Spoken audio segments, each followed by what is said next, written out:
On our broadcast tonight, the end of an era on the Supreme Court. With the departure of the oldest justice, a new fight looms over a replacement. At the mine disaster in West Virginia, as families begin burying the loss, the rescue effort enters a desperate stage. Adoption scandal. Why would an American parent send a Russian boy back home all alone? And what now for other Americans who want to adopt? Making a difference by giving people exactly what they need. Also tonight, guess who may be engaged again? Nightly News begins now. From NBC News World Headquarters in New York, this is NBC Nightly News with Brian Williams. Good evening. Former President Gerald Ford once said it would be fine with him if his entire presidency was judged only by the man he put on the Supreme Court. President Ford had just one chance to name one justice, and he chose John Paul Stevens of Chicago. A recent poll showed only about 1% of Americans knew his name, but his rulings as a justice affected every American in this country. Today, Justice John Paul Stevens, the oldest member of the court, the most senior justice, the leading liberal, announced he's leaving the bench. President Obama now gets to appoint his second justice. But tonight, when you read what the other 8 justices are saying, you understand they're losing a close and valued friend on the bench. We begin our coverage here tonight with our justice correspondent, Pete Williams. Pete, good evening.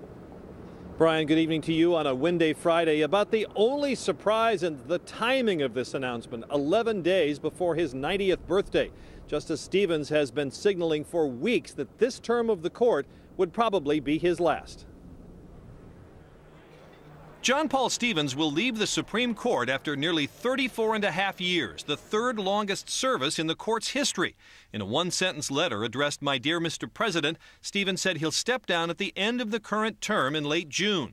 That would allow time, he said, to have his successor in place by early October when the new term begins. He has applied the Constitution and the laws of the land with fidelity and restraint. He will soon turn 90 this month, but he leaves his position at the top of his game. The court's only Gerald Ford nominee, Stevens arrived in 1975 as a moderate conservative, but eventually became the anchor of the court's liberal wing. So the choice of his replacement by a Democratic president probably will not change its ideological makeup. He has insisted that it's the court that has shifted, not him. I really don't think I have changed, and I still consider myself quite conservative. He voted to recognize legal rights for Guantanamo detainees and in favor of abortion rights, but dissented when the court struck down laws against flag burning. Because Justice Stevens was able to attract swing votes, his departure may make a difference in close cases. John Paul Stevens, both through his persuasion and his relationship and his power as a senior justice, is able to pull someone like Justice Kennedy to the left. We may be losing that for the left on the Supreme Court. It also happens that he's the current court's only Protestant. 6 justices are Catholic and 2 are Jewish, a potential consideration for Obama. It's clear he's not leaving now because he has to. Justice Stevens has remained remarkably fit, even throwing out the first pitch for his beloved Chicago Cubs as an 85-year-old right-hander. Extraordinary to me that he was able to work at this level and at the absolute top through all the way up to age 90. I think it's just remarkable. Friends say Justice Stevens may have decided to leave now because the longer he waits, the harder it will be to nominate and confirm a successor who would vote on cases the way he has. Brian? Pete, a personal question. For those who cover the court and for guys like you and me who love this stuff off camera as a hobby/obsession, what's it going to be like to show up at the court without the guy known as the shorthand JPS? It'll be unfamiliar to me because he's been here a lot longer than I have, or indeed many of the reporters who've covered the Supreme Court. You know, we went through such a long period, about a decade, where there were no changes on the Supreme Court. And since the death of William Rehnquist, the retirement of Sandra Day O'Connor, David Souter, now Justice Stevens, we're back into the historical pattern where you have change on the Supreme Court once every year or two. But his departure will clearly be in a different category, Brian. Pete Williams, who's covered the court for us for many years. Pete, thanks for your reporting tonight. And as Pete just pointed out, Justice Stevens has been telegraphing this move for weeks now, which means the Obama White House has had time to start thinking about a successor, narrowing down the list perhaps Our White House correspondent Savannah Guthrie with us tonight with more on that angle of this story. Savannah, good evening. Good evening to you, Brian. Well, the president was on Air Force One when Justice Stevens' letter arrived here at the White House. The White House counsel actually called him in the air to tell him about it. The president said today he will move quickly to name a replacement. Aides say that could mean a matter of weeks. Returning to the White House from overseas, the president called Justice Stevens at his home in Florida, then gave reporters a kind of job description for the person he will pick to replace him.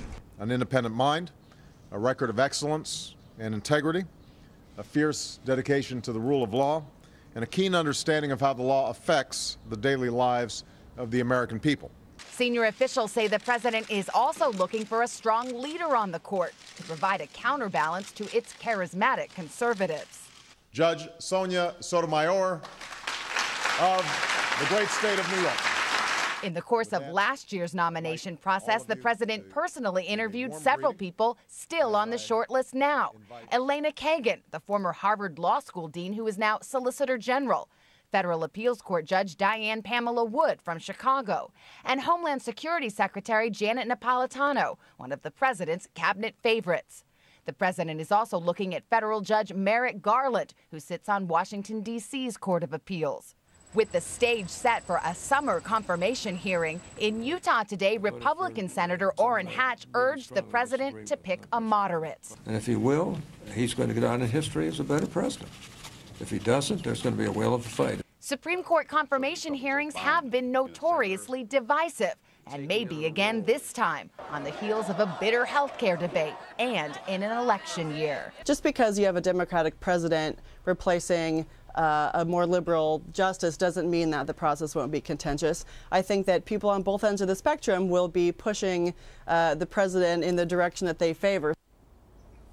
Well, senior aides say the president takes a real hands-on approach as a constitutional lawyer himself, reading articles, briefs, and cases, not necessarily relying on summaries or memos provided by aides. This is, of course, one of those choices that can be the lasting legacy of a presidency, Brian. And Savannah, we're already hearing expressions, the whale of a fight that could be waiting in the weeds here. Does that further argue against the president choosing someone like a politician from another walk of life, because that person would bring a paper trail and a bigger fight in Congress? Well, that's certainly one consideration, though. On the flip side of that, the president has long said privately he would love to have somebody who kind of had that real-world experience down in the trenches. You know, Sandra Day O'Connor had been a state legislator in Arizona. That kind of practical experience appeals to him. Whether it turns out to be too much of a confirmation fight, we'll have to see. Savannah Guthrie rounding out our coverage of our lead story tonight from the White House. Savannah, thanks. As always, another retirement announced today.